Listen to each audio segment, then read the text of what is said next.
Hello guys, welcome to Lightya Destroction Warlock guide.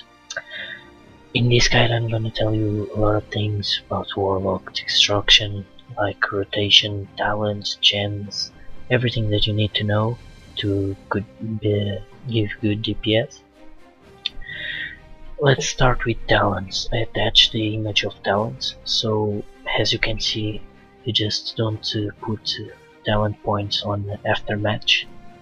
Improvement Searing Pain and Black Latch. That's on the part of destruction. Then on Demonology you will spend 3 on 3 Dark Arts, 2 on 2 Fell Synergy and 2 on 2 Mana Feed. With this we end on the Demonology part, then we go to Affliction, spend 3 points left. You will spend them in Improve Corruption. As you can read maybe on the talent information, it's really good because it will give you more 12% of damage from corruption. So that's all you need to know about talents. Let's skip to the part of gems. Gems, first of all, if you're using the engineering ad, you will need to have 2 different gems from engineering. You can buy them on the engineering supply trainer or vendor by trading bags and things that you do with engineering for gems. In my case I use plus 208 critical strike and plus 208 hit. The hit because, as I'm gonna say later on the reforged part, it's really important you to be hit capped. About the meta gem, I use plus 50 for intellect and 3% increase critical damage.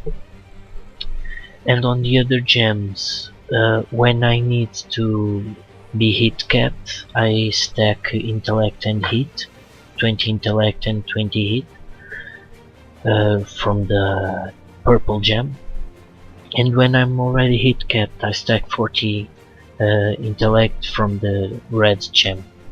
You can buy them on the action house, or if you have jewel crafting too, you can make them yourself.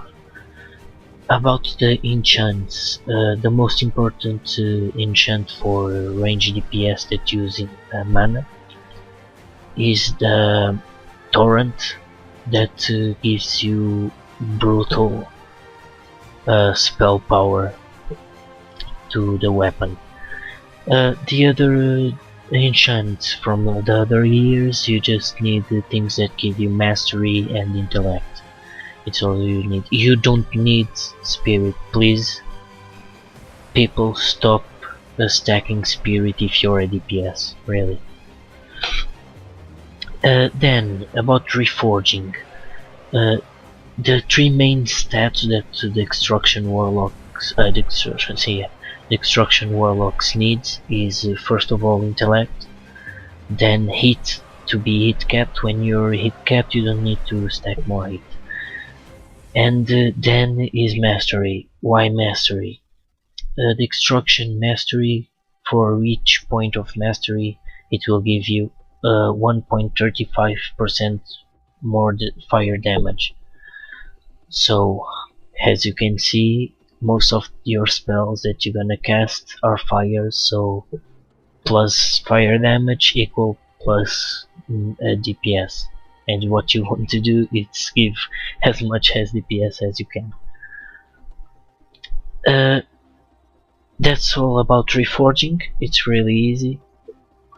Then about the rotation in the beginning can be really hard to learn, but after a bit it will be almost instinctive.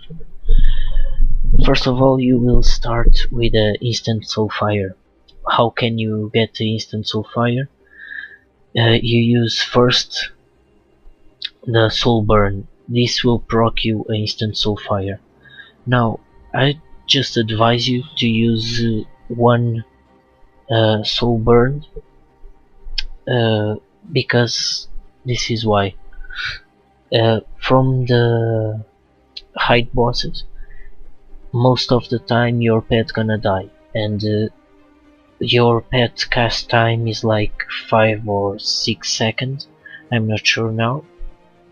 But as you can see, stop you giving DPS to spawn a pet, and your pet gonna be really useful on the fight.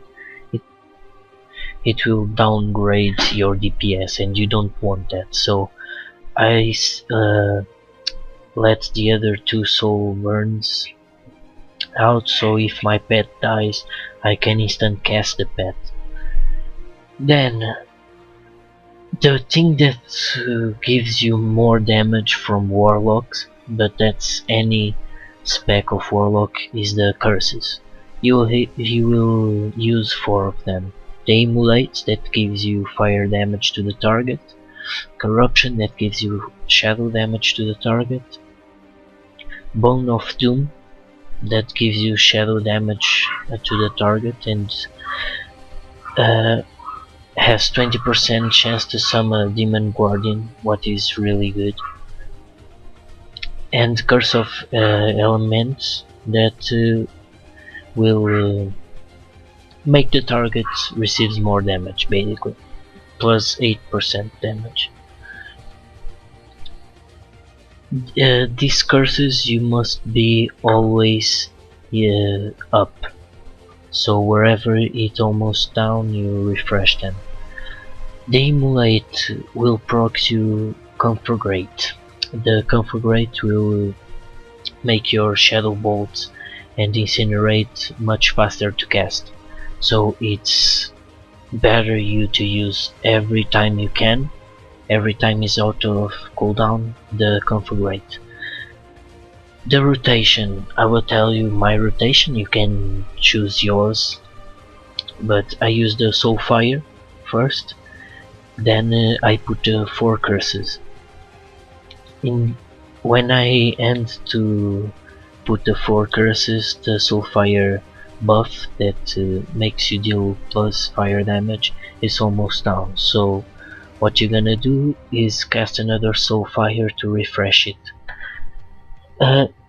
When you cast the Soulfire to refresh the buff, your emulate and corruption will be almost down too, so you refresh those 2, just those 2, because the others, the Bane of Doom is for 1 minute and the other for 5. Refresh them and will proc you the conflagrate, because every time you cast emulate, it will proc you conflagrate.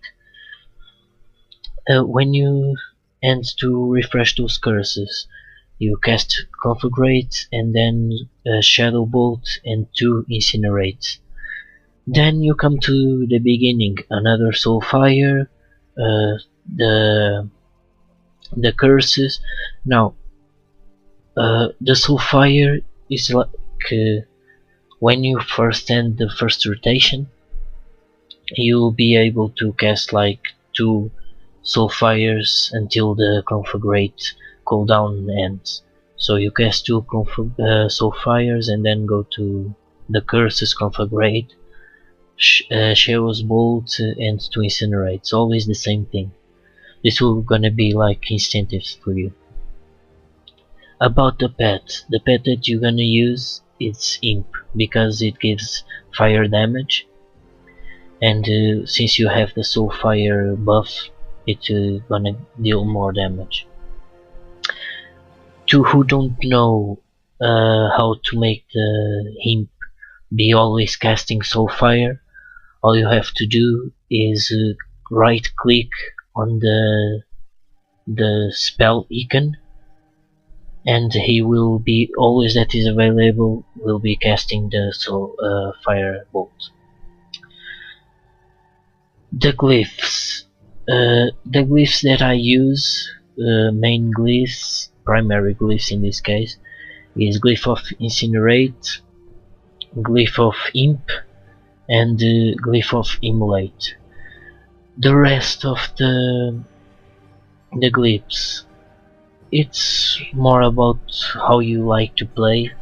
I have one of a glyph of shadow flames, a glyph of soulstone, because all the others it will not affect your DPS. They're doing nothing, so it's wherever you want. I think that's all.